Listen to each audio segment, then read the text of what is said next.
नमस्कार मित्रांनो, या क्षणाची सर्वात मोठी बातमी. राज्याच्या राजकारणात उडाली एकच खळबळ. महिला आयोगाच्या अध्यक्षा रुपाली चाकणकर यांच्यावर गंभीर आरोप.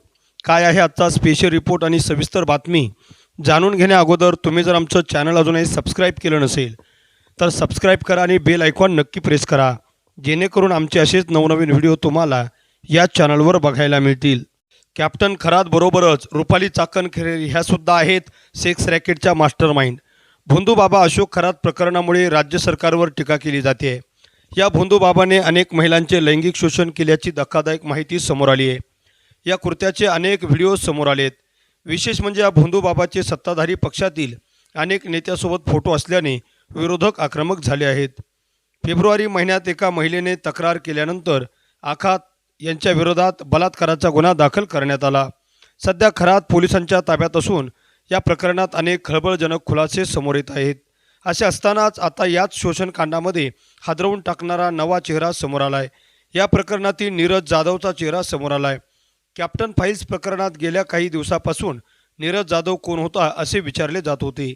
या नीरज जाधवला पोलिसांनी अखेर अटक केली असून आता त्याचा फोटो शेवटी समाज माध्यमावर आलाय. नीरज जाधवचा खरा चेहरा समोर आला असून हा नीरज जाधव कॅप्टन अशोक खरात याच्या कार्यालयात होता. तो तिथे ऑफिस बॉय म्हणून कार्यरत होता. खरात महिलांचे लैंगिक शोषण करायचा, त्यावेळी हाच नीरज जाधव व्हिडिओ रेकॉर्ड करायचा असा आरोप केला जातोय. त्याने 100पेक्षा अधिक लैंगिक शोषणाचे व्हिडिओ रेकॉर्ड केल्याचा दावा केला जातोय. त्याचाच फोटो आता समोर आलाय.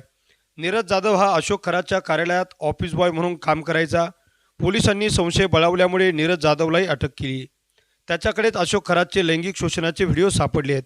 त्याला ताब्यात घेतल्याने आता अनेक मोठ्या गोष्टींचा खळबळजनक खुलासा होण्याची शक्यता वर्तवली जाते. दरम्यान दुसरीकडे अशोक खरात हा देखील पोलिसांच्या ताब्यात आहे. त्याची कसून चौकशी केली जाते. अशोक खरातचा आणखी एक व्हिडिओ समोर आला असून तो या व्हिडिओमध्ये अल्पवयीन मुलीच्या पोटावर काहीतरी लावत असल्याचे दिसतंय.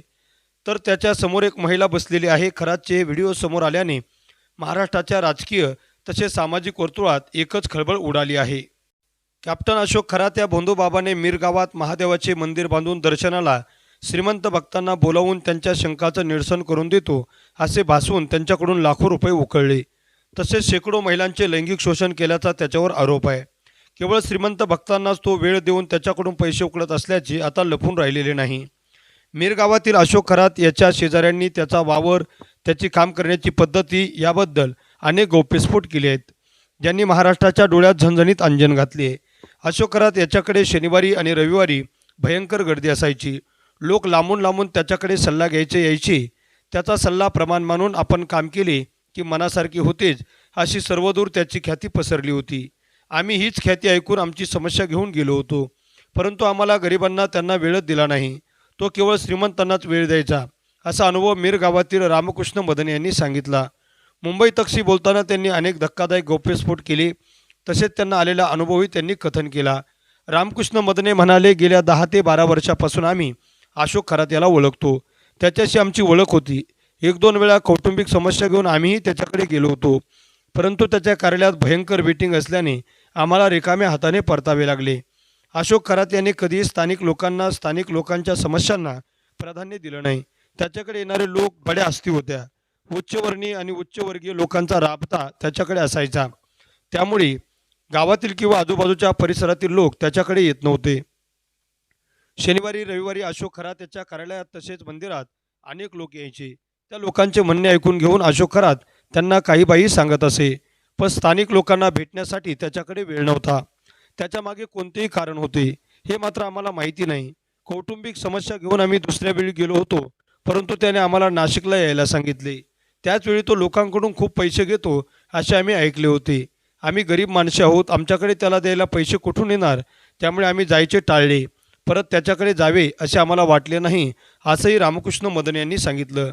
आम्ही वास्तुशांतीला गेलो होतो, त्यावेळी आम्ही साहेबांना लांबूनच नमस्कार केला. त्यावेळी केवळ नजरेनेच आम्हाला ओळख दिली. व्यायामाकरता सकाळी बाहेर पडल्यावर आम्हाला दिसायचे.